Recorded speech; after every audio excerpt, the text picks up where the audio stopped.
3 tes sederhana untuk menilai tubuh Anda menua lebih cepat atau tidak.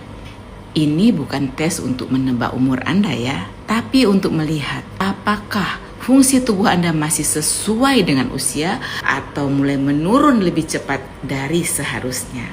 Halo, saya Dr. Pinkan dalam edukasi kesehatan sederhana untuk kehidupan yang sehat dan berkualitas. Banyak orang mengira penuaan hanya soal keriput, uban, atau angka usia. Padahal, tanda paling penting justru ada pada kemampuan tubuh kita untuk bergerak dan beraktivitas sehari-hari. 3 tes sederhana dan ini bisa dipakai di usia 40, 50, dan 60 tahun. Tes pertama adalah keseimbangan. Bisakah Anda berdiri dengan satu kaki selama 10 detik tanpa berpegangan? Di usia 40 tahun ini masih seharusnya mudah. Di usia 50 tahun masih bisa meskipun mulai terasa goyah. Di usia 60 tahun targetnya bukan sempurna, tapi tetap bisa berdiri stabil tanpa mudah jatuh. Tes kedua, kekuatan otot. Bisakah Anda jongkok lalu berdiri kembali tanpa bantuan tangan? Di usia 40 tahun ini seharusnya lancar.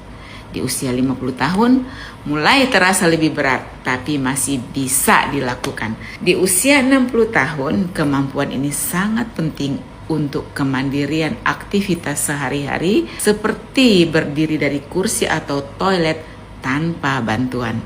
Tes ketiga, daya tahan tubuh. Coba naik 1 atau 2 lantai tangga. Di usia 40 tahun seharusnya masih nyaman. Di usia 50 tahun, boleh mulai terasa lebih cepat lelah, tapi masih bisa tanpa berhenti.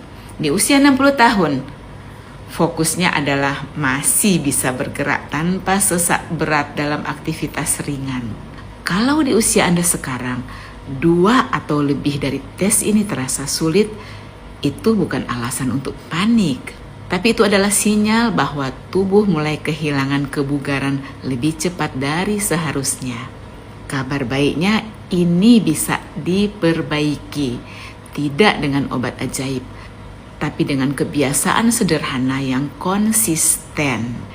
Gerakkan tubuh setiap hari, bukan hanya duduk lama. Latih kekuatan otot, bukan hanya jalan kaki. Pastikan protein cukup dari makanan sehari-hari. Tidur cukup dan berkualitas, dan jangan biarkan tubuh terlalu lama tidak aktif. Karena tujuan kita bukan sekedar panjang umur, tapi tetap bisa hidup mandiri, kuat, dan menikmati aktivitas sehari-hari di setiap usia. Kita tidak bisa menghentikan usia bertambah, tapi kita bisa memperlambat penurunan fungsi tubuh. Dan itu ditentukan dari kebiasaan kita hari ini. Jika video ini bermanfaat, silakan like, simpan, dan bagikan kepada orang tua, pasangan, saudara, dan sahabat yang Anda sayangi. Karena menjaga kesehatan bukan hanya untuk diri sendiri, tapi juga untuk orang-orang yang ingin kita tetap temani lebih lama. Saya Dr. Pinkan. Salam sehat untuk kehidupan yang lebih berkualitas. Menurut Anda di usia sekarang, tes mana yang paling menantang? Tulis di komentar ya.